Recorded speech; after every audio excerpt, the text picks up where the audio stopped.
a lot about that report, and would be good to dig in with questions on that if you have them. Then we have Dan Caprio, who's the executive chairman of the Providence Group. Dan has an extensive background in government service here in the U.S. and working with foreign governments. He's been on staff at the Commerce Department, the FTC, and the Department of Homeland Security, and now runs his own firm. And then our final panelist is Steve Oshansky, who is the Trust and Identity Program Lead at the Internet Society, and he's an expert in trust and security. So obviously lots of different perspectives on this topic represented on the panel. So Dan, maybe I'll just start with you, if I may, just to ask you to frame a little bit for us the discussion. I think IoT is a term that a lot of people associate with smart thermometers in their home, or thermostats rather, in their home, or that type of device. But there's really a broadening group of devices that may come under this category. I think earlier today someone was talking about self-driving cars as one. So what, just very basically, what should we be thinking about today as the definition of the Internet of Things? Well, start with that. Thanks, Nanette, and thanks to State of the Net for hosting this panel, and thanks for. It's good to see so many people, in this room. I having worked on this for a dozen years or so, I think what we're talking about is the connection of everyday devices to the internet, and then the systems that support it, kind of its most basic level. And so, especially when the topic of today's panel, when we're talking about cybersecurity, we have to kind of keep in mind that there's an entire ecosystem related to cybersecurity. We can delve into all that, but the Internet of Things is really kind of an evolution and not a revolution. So, I mean, we heard Commissioner Olhausen this morning talking about autonomous vehicles, and so the things that have really captured people's imaginations, the notion of smart cities, of wearable technology, of smart cars. We're going to talk a little bit more, I think, about some technical solutions and the engineering and the network itself. But I think one thing that we ought to consider, and then the Dyne attack certainly brought this into sharp focus. Last November when it hit the DNS, but that the Internet of Things. It raises the stakes significantly when events begin to, now that events can affect medical devices, supply chains, mentioned smart cars, but the possibility of real or physical harm.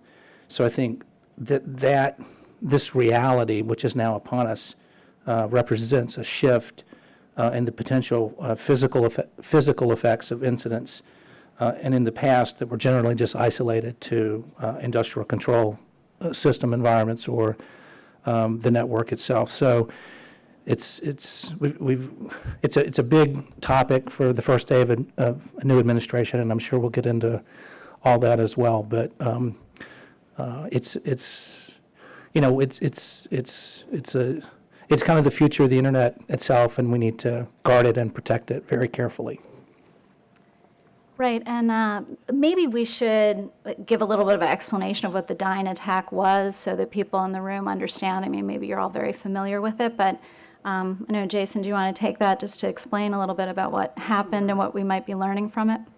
Sure. So that attack was actually pretty interesting, and if you haven't seen it, if you follow the reporter Brian Krebs, he did a great article, I think it was on Friday or over the weekend, really trying to trace back potentially one of the people or sort of the networks behind it and the causes for it, which are really interesting. But in essence, and this is something that the BTAG report touches on, it really leverages a lot of insecure devices. What does that mean? Devices that are running open ports that aren't used, so it's not secured, and it's listening on these ports for really no functional purpose. And the devices use default usernames and passwords, so think admin and password. It's very easy to script that kind of attack to go out and scan these ports and then try to log in with that. And then once someone was able to log in with that default username and password, they were able to cause that device to download an update from an unsecured or untrusted location. So it really failed on a lot of fronts. And then, these, just like any other form of malware that might attack a Windows machine or whatever else, you form them into big bot armies. And from a network operator perspective, it really just looks like normal traffic because it's distributed across such a wide number of devices. But that was really the few key things that went wrong. And unfortunately, there were a lot of things I think we can learn from that. We'll talk about that maybe later. But the one device that was one of the big participants was a security camera from Dahua Security, kind of ironically named, I think. And, they had no way to even get in touch with their users to tell them to update the software and so on. So maybe we can talk about that later on. But really the combination was, open ports that weren't needed and weren't secured, default usernames, passwords, and then allowing software to be applied from an untrusted location. Absolutely.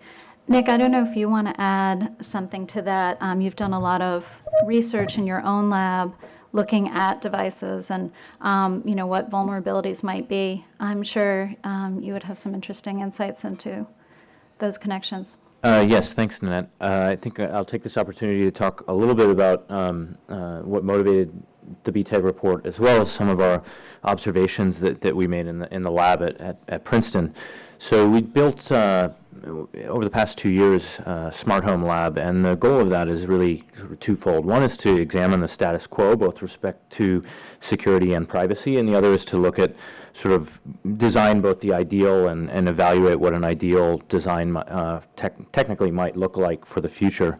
In the lab, we saw a bunch of things that are actually highlighted in the BTAG report, observations, including the lack of encrypted communication, the lack of authenticated communication. So those two things are different, right? The first one is really communication in the clear. There's a lot of traffic, information about you, your activities, et cetera, that these devices were transmitting just for any eavesdropper to see. The second one that I mentioned, lack of authentication, there are a lot of devices actually that we found that would basically accept software updates from anybody, anywhere. And those two things actually we found sort of would quote-unquote fail independently. There were some devices that did have encrypted communication but would accept updates from unauthenticated sources. And the reason behind that appears to be sort of relating to another observation and set of recommendations that the BTAG report makes, which is this dependence on the software supply chain, right? So often these device manufacturers do not have software engineering or testing capabilities, so they'll pull basically the lowest barrier to entry as far as, this library supports encrypted communication. This one supports software updates. It happens not to use authentication, so we'll just sort of pull things off the shelf and turn the key.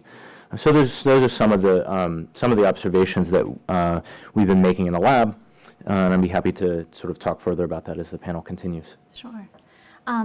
Ron, maybe you can add a little bit from your perspective as to how this fits into the broader systems that you've been studying, the broader issues of privacy and cybersecurity. Thank you.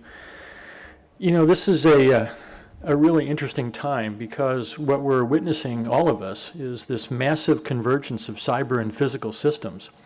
The technology is getting so powerful and so compelling, and we pretty much love everything that our great IT industry can give to us. But at the same time, all of that great new capability is building out an infrastructure, an IT infrastructure that is incredibly complex. And we've actually outstripped our ability at this point with the complexity, which translates in the security world to increased attack surface. The more things you put on the network, the Internet of Things, the billions of devices, you basically give the adversaries more opportunity to do mischief. And if you combine that with an almost total lack of caring about the trustworthiness of those devices, in other words, we're focused on the capability. I want a good baby monitor. I want a good DVR. I want a car that can drive itself to the dealer and fix itself and bring itself home. And those things are all possible because we have great IT innovation in this country. But at some point, this is going to become more of a societal discussion. At NIST, we've been focusing on this, the recent publication that we put out in November. It's a Systems Security Engineering Guidance document. It represents 4 years worth of effort, bringing forward 40 years worth of best practices in how to build more trustworthy products and systems. We know how to solve this problem, actually. The question is, do we have the political will, the societal will, to actually solve the problem? And it's going to be one of those really important decision points, inflection points, where we're going to have to decide.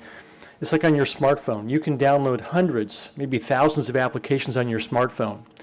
But that's all you see at the top layer. We describe cybersecurity as being above the waterline things which users and all of us can see at the top level.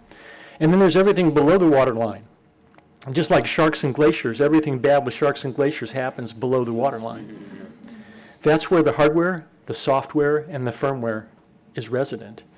An operating system today alone has maybe over 60 million lines of code. And on top of that are hundreds and thousands and millions of applications. Who knows where they're built, how they're built? You've heard a couple of just comments this morning about the total lack of system security engineering best practices putting into these components. So when you couple this massive innovation, massive complexity, and a total lack of integrating the best practices that we know how to do, it's no surprise that you're seeing cyber attack after cyber attack. And the long-term, the real insidious part of this is when you attack a system. You mentioned the Dyn attack, the DDoS attack. That's an attack you can observe. You see the internet go down, or Mr. Krebs notices he can't use his website anymore. But that's only half the problem. The bigger problem is what we call the exfiltration attack. That's what happened at OPM when they were in the system for 7 months and they emptied out every bit of important information that we kept on all of our background check information for all the security clearances. Or they go in and they steal the F-35 design documentation. Or they go into Silicon Valley, a company, and steal intellectual property. See, those kind of attacks largely go undetected. And the adversaries, it's not that hard. They can be everywhere in your network and you may never know they're there. So it's kind of like, I use the term kinetic space versus cyberspace. We have a tendency to think in terms of kinetic space. You see the airplanes flying to the World Trade Center, hit the Pentagon, you can see it, you internalize it. Those cyber attacks are below the radar. It's like having cancer in the early stages. You know, you're feeling fine walking around, the cancer cells are doubling, and then they attack your organs and you die. This is why this problem is the greatest national security problem that we face going forward.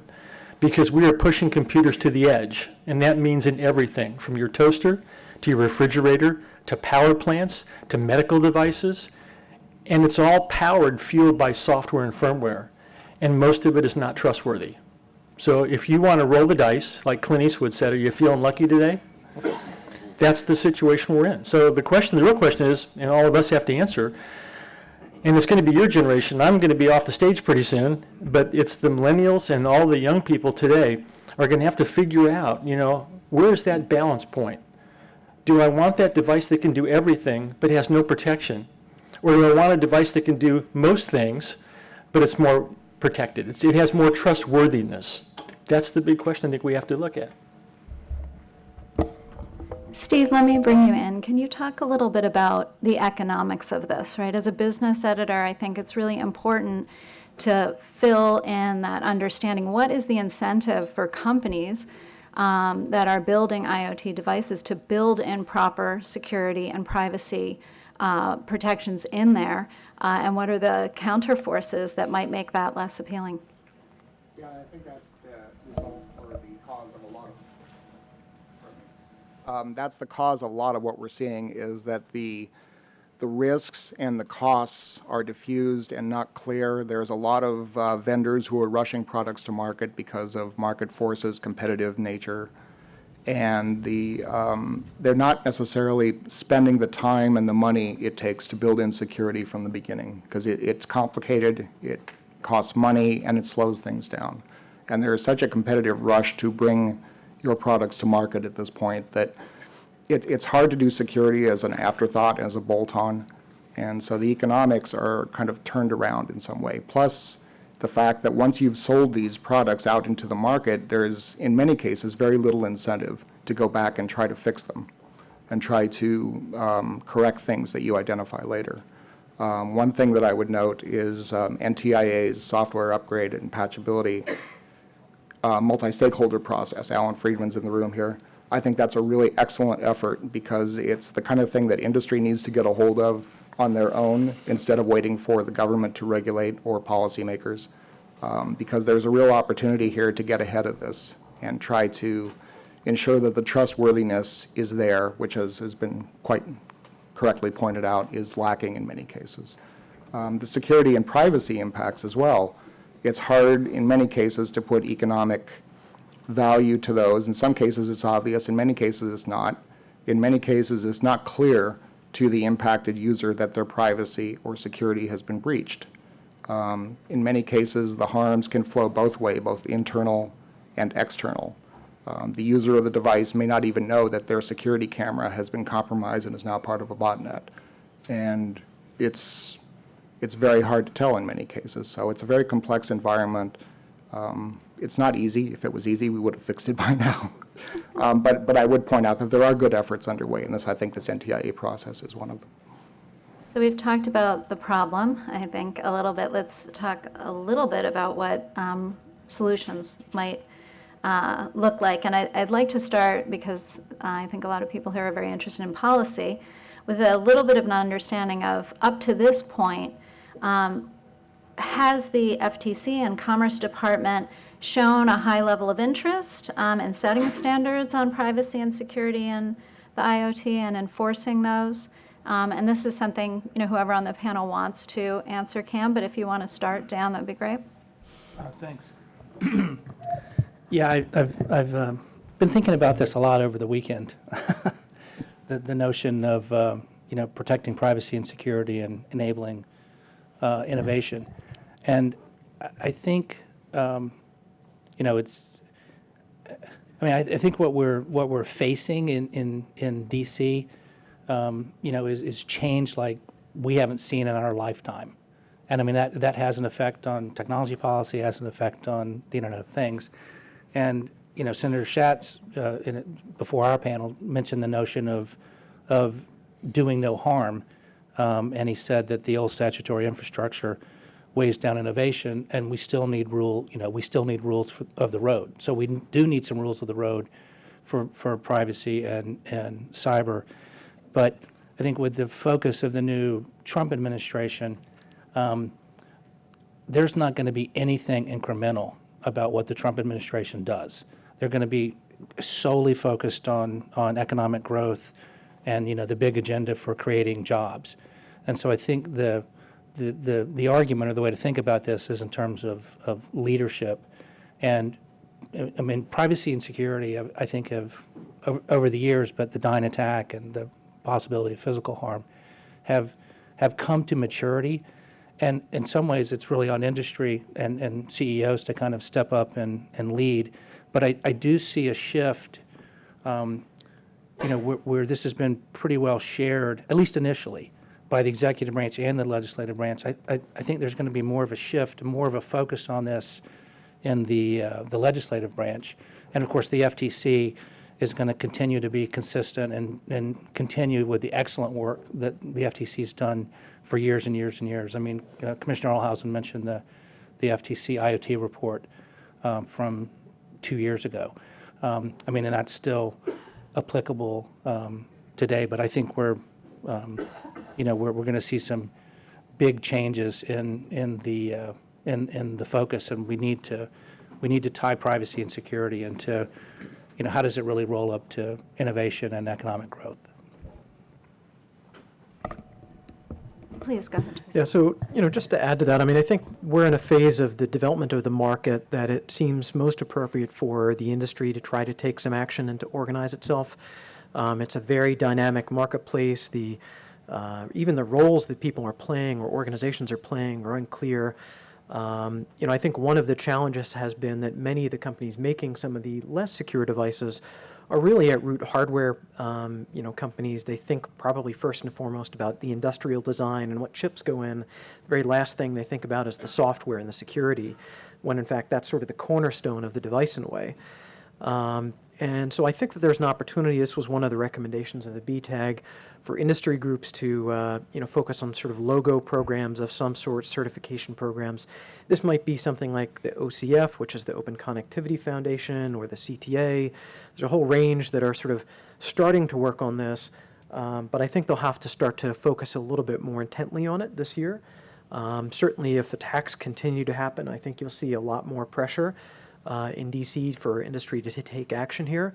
And just to think about it or contextualize this, the Dyn attack, while that was very large, 1.5 or 6 terabits per second, that was in the order of 100,000 or so devices. Now play that forward a few years, you have billions of new devices on the network, at some point 20 billion devices in the next few years, many of these connected to gigabit per second connections at home. The amount of firepower that you can unleash is tremendous. So, I think those organizations have to get together, and I think, they're starting to. There's activity, so I'm optimistic, but, we'll really see. They'll have to get things done this year, I think. I think the comments from the commissioner this morning about the role of the FTC in solving some of these problems were quite encouraging. She observed, and I've heard this before as well, the commission's role as a convener through workshops, competitions, et cetera, and I think we've seen some really encouraging developments there. PrivacyCon, for example, the last several years, and we had a session on IoT security and privacy at PrivacyCon this year with some very interesting work. I think the other thing that the commissioner actually mentioned in her comments this morning was the Home Inspector Challenge, and that one kind of warms the cockles of my heart, actually. As a network security researcher, dating back to spam and phishing and antivirus and denial of service, we gave up on securing the host software a long time ago and have been looking at network level solutions to these problems for 10 or 15 years now. And I think the Home Inspector Challenge is interesting because it does propose that kind of bump in the wire, assuming that they're going to be that we're not going to secure all these IoT devices, that they're not going to be completely well behaved. And the BTAG report also makes some observations about that, as well as sort of the potential role of having some device sitting in the home network, inspecting, just doing things as simple as telling a user, what devices are connected to your home network. Seemingly simple question that's actually pretty darn hard these days. As well as providing users visibility into and control over the traffic that these devices are sending. Is that thermostat just talking to Nest or Google, or is it also talking to other strange places? That's something that's just way too hard to answer right now, and I think the FTC through their Home Inspector Challenge is definitely getting not just policymakers but also the technical folks thinking in the right direction, I think. Is it necessary to have the commission, like one group that takes the lead on this? It does seem that there are a lot of different strands that come together and potentially affect different parts of the government, and I'm curious about what people think about that. I'll take that. I think it's an issue of leadership, which I think is going to be consistent, throughout government and the legislative branch. I'm not sure. I mean, from my earlier comment about it seems like the new Trump administration is going to focus on big things and not incremental things, and as they focus on economic growth, I'm not sure we're going to see the same focus on the conversation about national strategies. But we still have a lot of folks that are working to kind of move the Internet of Things ahead. But I think really, and you're drawing this out in this panel, that it's really, and we've talked about this for years and years, but it's really time for industry to step up and get privacy right. I mean, it's easier said than done, but get privacy right, get security right. But focus on this, focus on the Internet of Things is really a strategic risk management issue. I mean, at the CEO level, at the board level, and we've got some tools for that. We've got the NIST cybersecurity framework, which that's voluntary and it's flexible. You can tie to that. There are things that you can do, but like a lot of things that are related to to privacy and cyber, this is no longer just, I mean, the engineering and the IT, it's real important, and it's never been more important. But I mean, to really sort of move this ahead in terms of economic growth and innovation, I think companies, CEOs are really going to have to focus on this across the entire enterprise and make, make security a priority, not just a compliance checklist. Just to add one quick note, I think we have to be careful when, if you think about it from a regulatory or a government perspective, the internet doesn't respect national borders. And it's a bit like pollution. We might have really great standards here, but other countries can also be the sources of attack. And the internet, by its nature and its power, is in its decentralized nature. And so I think a viable solution here is going to also have to be decentralized. And you can't expect any one country to sort of lead the way. It's going to take a lot of groups working together because that's the way the internet works. And I think it's a bit of an illusion to think that any one agency or country can sort of solve this. There's not a silver bullet. It's a very complicated, global thing that the world has to face. And it's not also not just about the devices themselves, but the data and where that data goes once it's sort of out of the device. So it's a very complicated, decentralized solution, and I think that's sort of the focus here. So one thing that can kind of clarify the mind on this sort of question is the legal system and the question of liability. Who's liable when these outer edges of the Internet of Things are taken over for illicit purpose? And I'd be happy to have everyone on the, anyone who wishes to comment, but maybe we'll start with you, Steve. Well, I mean, that's an interesting point because the old adage, follow the money, I think really applies here.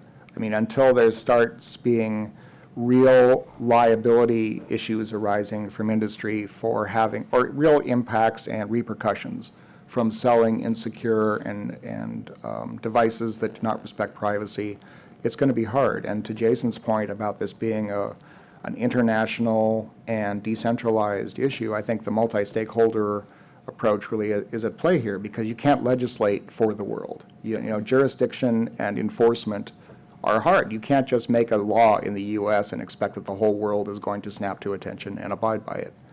And it's a very complex environment. The supply chains, as has been pointed out, are becoming extremely complex and hard to track down. A supplier of a security camera in China doesn't know who all has bought and is distributing those products to its customers.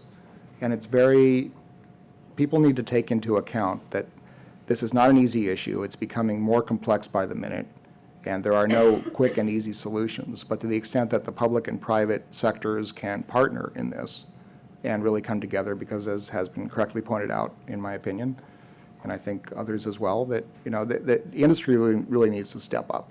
And it's the opportunity and the role here for industry to get ahead of this. And there is a real opportunity to partner with governments. But it is an international issue, and you can't just make a law and assume that it's fixed and move on. Anyone else want to talk about liability or the legal ramifications? Sure. So I think Jason just reminded me that there have been some high-profile cases as well, such as the D-Link case recently that the FTC brought. That certainly dragging, high-profile cases like that out, dragging the vendors out onto the carpet may have some impact.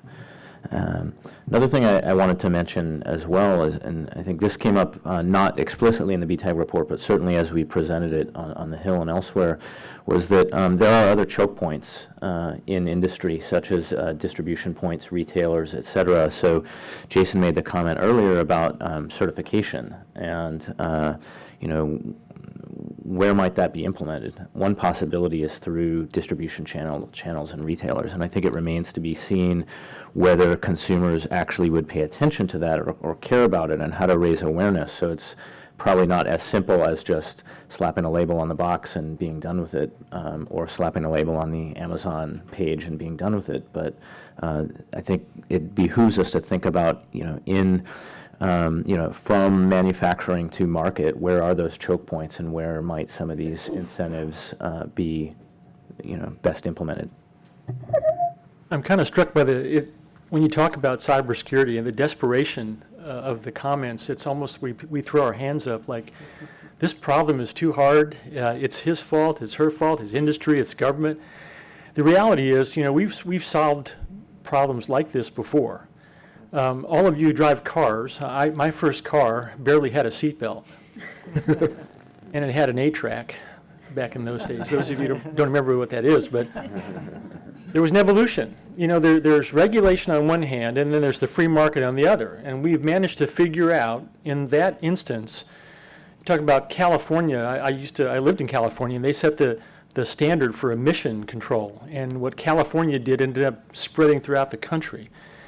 You didn't have to involve the whole world. You can take care of a lot of business right here in this country, and it takes leadership.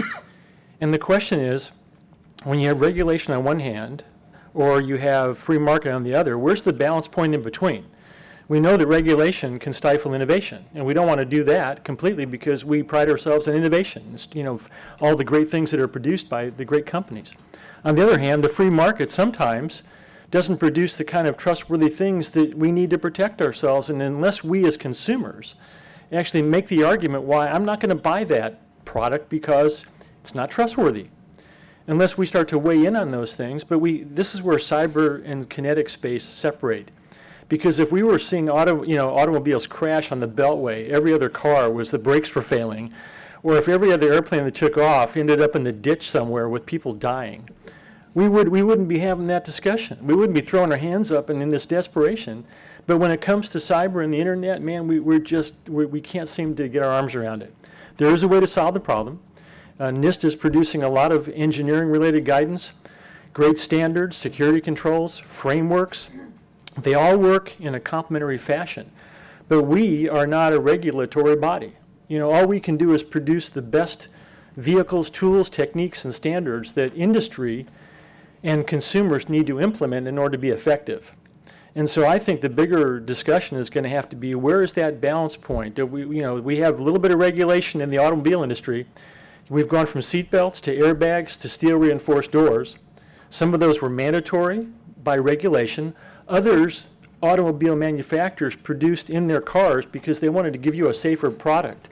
And I've got some friends of mine that will pay a couple $1,000s more for a car. This was about 10 years ago because one of the manufacturers was putting steel reinforced doors in the car. They had young kids and they wanted that protection. They're willing to pay for it. But you have to be able to make this transition from kinetic thinking to cyber and understand that just because you can't see it doesn't mean you're not getting taken to the cleaners below the surface that you can't see. And that's a big issue today. And unless we can get our arms around that problem and say, look, we've sent people to the moon. That was not easy. So we certainly can do two-factor authentication and other things that can help make these products more secure. But what's the margin? When you're building a baby monitor and the margin's very thin and you want to make the best baby monitor, is that mother or father going to really care that that baby monitor requires you to change the default password before you can plug it in and use it? That's going to cost. That's going to require some engineer to go in there and design some software and integrate that software into that product, and that's going to increase the cost of that product. Now, if one manufacturer is doing that and the other ones aren't, and your criteria for selecting a good baby monitor is cost, then that new manufacturer that's bringing that added capability to the table, it's not going to win. So that's why we have, as consumers, we have to speak loudly and make our voices heard. And that's where industry responds. So short of regulation, industry will respond to customers. That's what they do. And so that's where we have to go, I think, in order to make this effort start. Just to amplify one thing real quickly, I think you make an excellent point that this is a solvable problem. This is not some mysterious thing that we're not sure how to solve. And a lot of these things are very basic. You're talking about automatic secure software updates and closing unnecessary ports, and a lot of those things are in some of the NIST documents that somebody can just go and say, oh, I'm going to follow these steps. So I think you're right. It just takes attention, and these are things that can be solved if someone decides to make the investment. And one other point about just the vastness of the Internet of Things. Some people throw their hands up and say, there's just too many devices out there. There's 8 billion now, and there's going to be 20 billion in 5 years from now, and we just can't do all that. Well, you can build a very trustworthy and safe automobile, and you can drive it on the Beltway. You don't have to be worried about everybody else out there, what they're doing. They may be driving cars that are just not protected as well. You have the airbag, you have the seatbelt, you have the steel reinforced doors, that's all you care about.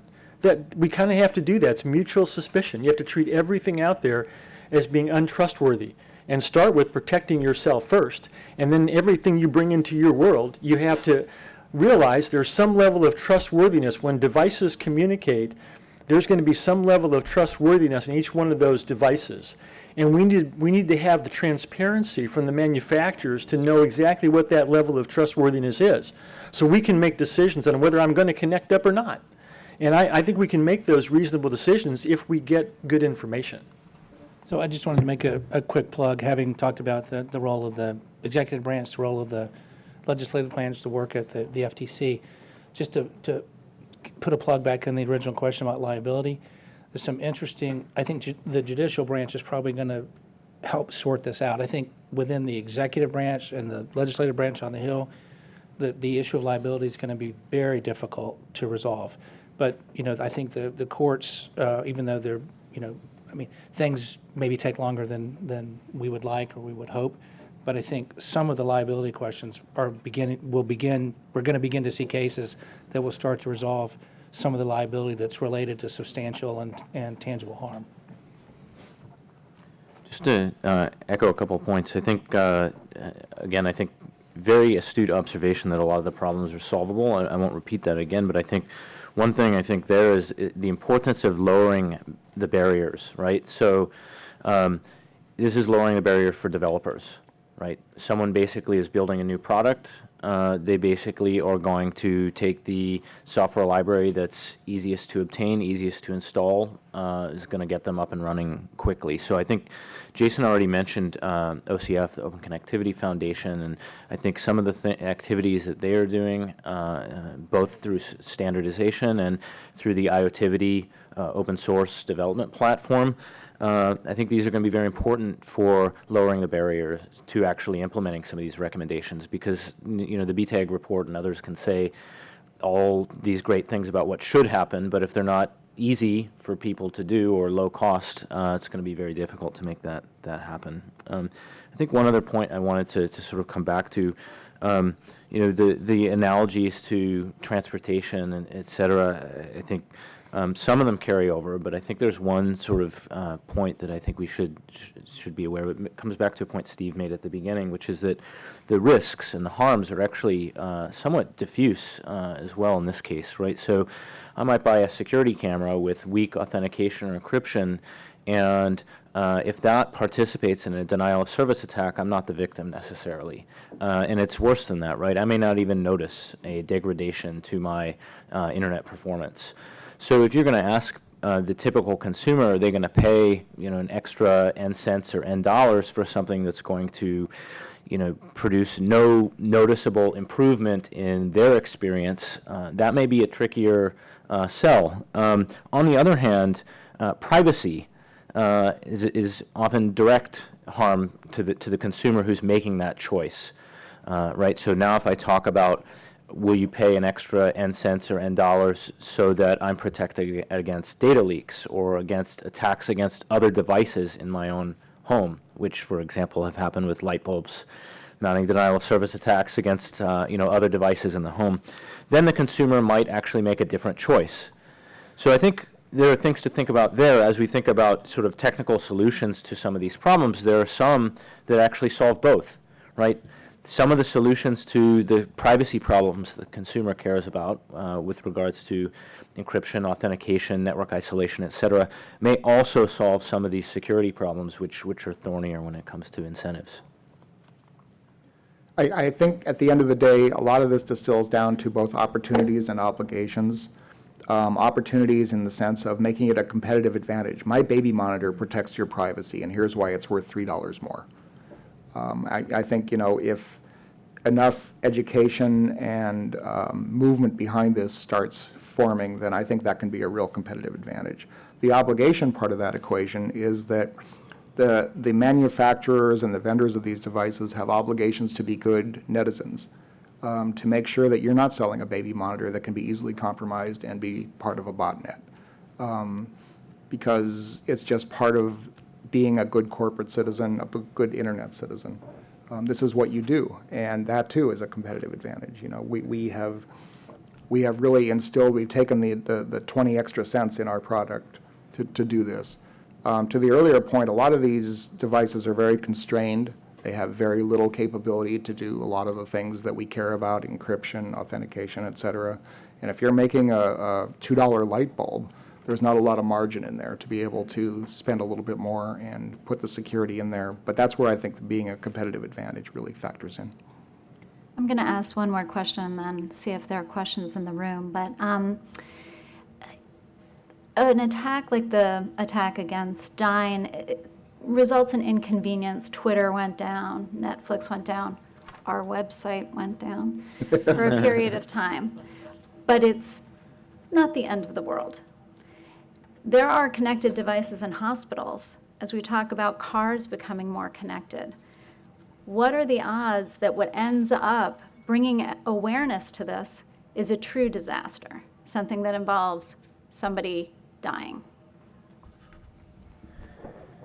Well, you know, that's the part of the problem that's difficult, because we tend to think of in terms of cyber Pearl Harbors. And when you think about cyber Pearl Harbor, you're thinking about Pearl Harbor, and you're looking at for the equivalent of something disastrous happening.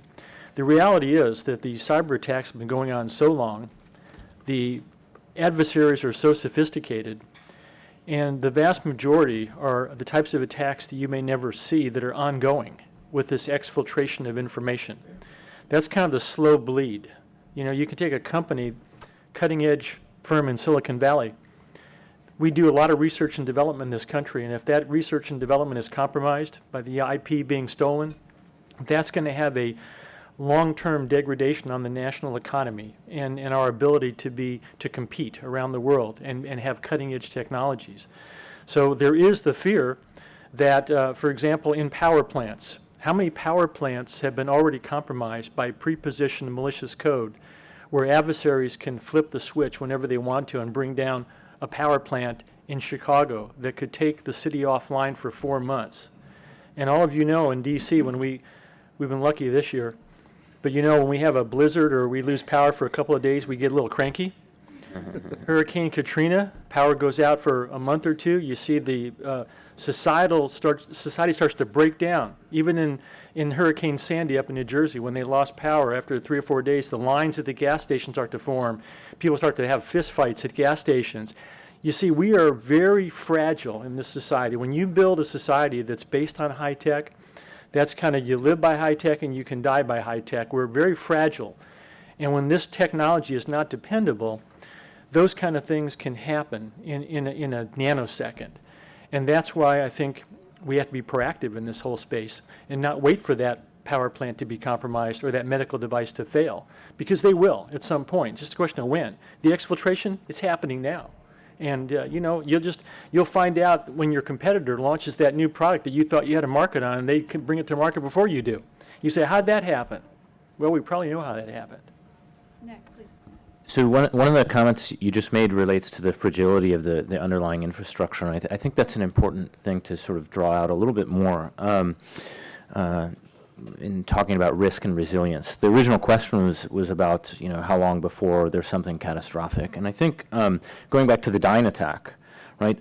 Something that I think can be easy to forget or overlook is that attack traffic was not directed at Twitter. It wasn't directed at your site, right? It was directed at DNS servers, right? In some sense, critical infrastructure. So you might not have been the direct target, but you were collateral in that case. Well, I don't think it's very hard to imagine a situation where there's some other collateral damage in one of these attacks, because they're not often directed at a particular victim. They're directed at the weakest link.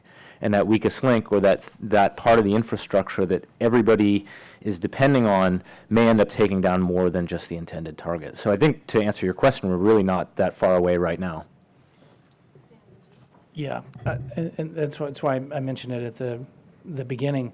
I think Dyn is just the tip of the iceberg. I think, unfortunately, we're probably a lot closer to an attack on critical infrastructure that begins to, that affects life and property, whether it's in a utility plant or whether it's a smart car or, whether it's a medical system. And so we're really, we're racing against the clock because, we've seen what's happening to our systems and networks. And I think, unfortunately, it's really only a matter of time before we're going to see real harm. I mean, in terms of loss of life. And once that happens, the old saying in Washington, I mean, there are some sayings that are still true. The pendulum never swings halfway.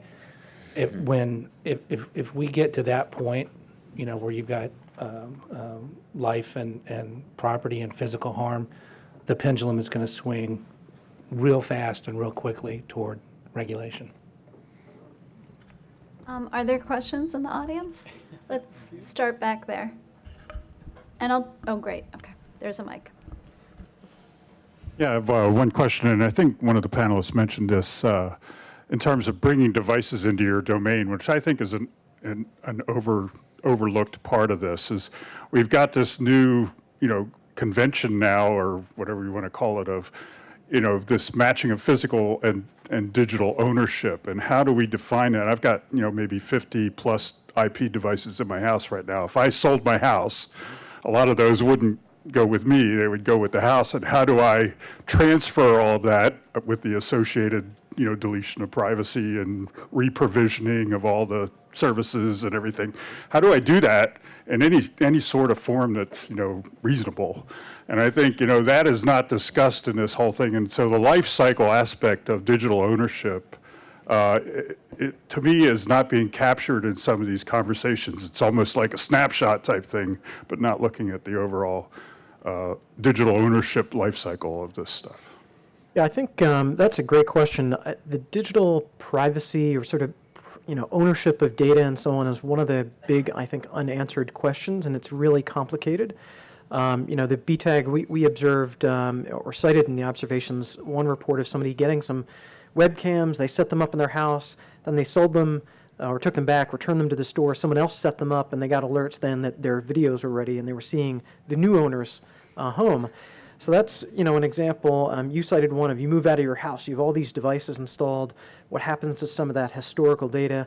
I don't think that's a really well-answered question. And I think often when we think about these devices, we think about them as physical things, not about all of the data. And in large part, the magic of all this stuff is the resulting data and how you can combine that and make recommendations about maybe how to save, energy or make your life easier or what have you. But that also means that that data may be shared with other providers, and how is that shared, and what right do you have over your data as it moves around? Those are, I think, largely unanswered questions. We're just, I think, starting to scratch the surface. And to your point, Jason, when you have so many different devices in a home or in any setting that are going off to multiple cloud providers, and it's hard to know where all your data is going and who actually owns the data not in some sense, in a real sense. The comments earlier about having some sort of a device to mediate the traffic in your home, so you at least know what's going on and have some sense of what traffic there is, where it's going, how secure it is a great notion. It's going to be hard to implement in practice, but I think it's really important. And you hit on a key note. When I leave my house and my Nest thermostat has all this information about me, what happens to that data? Is it something that I can even control? Or am I at the mercy of Google for that? So the BTAG report does mention one thing about this notion that devices could have a reset button that basically resets their configuration to sort of a factory default, if you will. Now, to give you another sort of wish list item that would be nice to have, hard to implement, I think, we're talking about thermostats, and right now I'm also in the process of moving out of a house with a Nest thermostat and thinking, okay, there's one device. Now when you have, when it's in the walls and when it's every smart switch and outlet and its sensors, et cetera, I don't even think the BTAG recommendations go far enough, because I'm not going to hit reset on 200 devices, many of which I don't even know or remember even are there. Yeah. So, the wish list would be, what's the reset button for my house? Let's take another question. There's one up here in the front row. I come at this from an IT perspective. Now, I write about technology, but I also volunteer with consumer-oriented local and national technology groups. And I think only 2 of the speakers actually use the word consumer. And so I sit through Q&A sessions at some of these meetings, and people have no clue about what's going on. I will sometimes ask the question, how many people here have updated the firmware in your router? And I get 1 or 2 hands raised and a room full of deer in the headlights who have no idea what I'm talking about. And updating the firmware on your router is not an exotic concept. That's been available for 5, 10, however many years. When I bought my iPhone, it came with a tiny little playing card that was not full of writing, and that was the documentation for a very complicated, sophisticated, maybe dangerous device. There's not enough information being given to consumers about what their obligation is in this whole process. This has all been from the industry looking outward, but consumers buy these boxes and they plug them in and they turn them on, and then they don't think about them anymore. There's no documentation, there's no information, there's no encouragement, there's no motivation, there's no incentive for them. They want this to be a toaster. They don't want it to be an internet-attached toaster. They want it to be a toaster that gives them toast, that has a dial for how toasty do you want it to be, and was it frozen when you put it in the toaster, and that's about how far they want to go. And so part of the challenge here is just dealing with the consumer side of the equation and getting them on board as partners rather than obstacles, rather than just non-participants in solving this security of IoT. I think there's an obligation on both sides. You're right. There is a lack of awareness that partly that's our responsibility to try to increase the level of awareness. But I go back to the car analogy. When you buy a new car or any car, you know that industry has built a lot of safety features into that car. They don't expect you to put your own airbag in or design your own seatbelt. On the other hand, you are expected to drive that vehicle safely. Maybe we teach our kids how to drive in a driver's ed class. Maybe you're expected not to drink and drive and just to follow the rules of the road. So there are responsibilities on both sides. That's why industry and consumers, each play a different and important role. But you're right. I believe the awareness is not where it needs to be. Yeah, I would say, expecting end users to be IT LAN administrators in the house is just unrealistic. It's not going to happen. From a design standpoint, the designers of the services and the devices have to approach this in a different way, which means, the user is not going to take action. So if there's a software update, to your point, don't expect them to go to a website, figure out how to download it, then how do I FTP it to my device? No one's going to do that. It just has to automatically update itself and not expect the user to have any intervention or involvement at all. And that's sort of the elegance that you'll get to when it just works. It's just there. Because people are just too busy. They've got other stuff going on. They don't want to have to pay attention to these kind of But devices. it needs to be trustworthy. That whole Oh, of process you course. described. No doubt. If that's not trustworthy, having it done automatically Yeah. doesn't make any difference because you're downloading malicious code very efficiently. That's a good thing or a bad thing? I think it's a bad thing. Your comments resonate a lot, by the way. I think we had a meeting at Princeton last week on IoT security and privacy, and one of the representatives from industry said, these technical solutions are great, but you need to start first with what do consumers actually care about, right? So I think, and will do. Well, we know they're not going to do anything as far as software updates. So I think Jason's point on auto updates is a really important one. But even what is awareness and attitudes about your data, privacy? What do people care enough about that they're going to pay the extra $3 to have protected? Out of curiosity, how many people in this room know that they have an IoT device in their home? That's a lot. That's a pretty good number. All right, next question over here. It's Chris Lewis from Public Knowledge. I would argue this is a self-selecting group, though. But glad so many hands went up. We work on consumer advocacy at Public Knowledge. I was a little concerned with the discussion moving towards the responsibility of the company when a lot of the early discussions, whether it's FIP standards or other discussions around data, really emphasize the ownership is a good word of an individual's data. And And I certainly agree that I think, if a consumer is not able to do the technical updates, and many of them have no interest in doing the technical updates, I wonder how you guys think companies can move more towards a paradigm of helping consumers understand that they do own their data, putting more of the responsibility and ownership on consumers, but making it simpler from, I don't know if it's providing a service or some other sort of tool that makes it simpler for consumers to understand and actually take greater ownership over their data. Well, I'll take that at least to start. I mean, it's a great point. I think with privacy and data, there's a couple of things. I mean, companies need to think of it contextually. They need to, the uses of data need to be transparent, and, we can all be better at sort of explaining how data is being used. And also, I mean, I think companies need to be accountable. And so those are high-level principles, but I mean, I think, with all of this data that's flowing around, those are things that are hallmarks. I mean, for companies to really, and somebody said it, but to differentiate on privacy. But I think part of what we're dealing with here is the cybersecurity. The security concerns are so significant. I mean, we used to say you can't have privacy without security, or privacy and security are two sides of the same coin.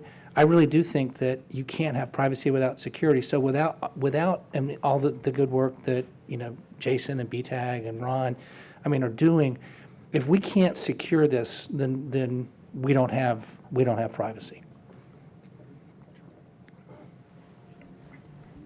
Okay, we have time for one more question. And the winner is?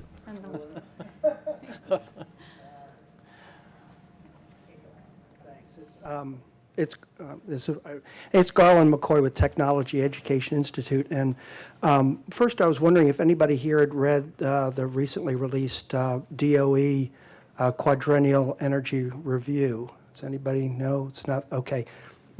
If you're into this, you really ought to read that, because it does center on the edge of the grid, the fact that we now have billions of devices both connected to the grid and connected to the internet, and what that foretells. So that's one aspect of this. It goes into some other security areas, as well as, for the first time, naming the core internet infrastructure as national security assets a big deal, which again goes to, none of your stuff works because it's all backhauled in these big data centers that require 50, 100 megawatts of power, 24/7, 365. Anyway, BTAG was set up in 2005, as history dictates. I was with Joe Waz and I was Tom Talkie and Lee Coing, and I set the thing up as an answer to the Digital Age Communications Act that we were working on at the time at the Progress of Freedom Foundation. That was the origin of BitTag, was to insulate, sort of like the MPAA does, their rating folks. The same model, I would submit to you, can be used to, people aren't going to get invested in this, get up to enough technology that they're going to be, but at the same time, that isn't to say we should walk away and not have some mechanism that again can be protected the same, and the way BitTag was set up, the same way with MPAA has with their the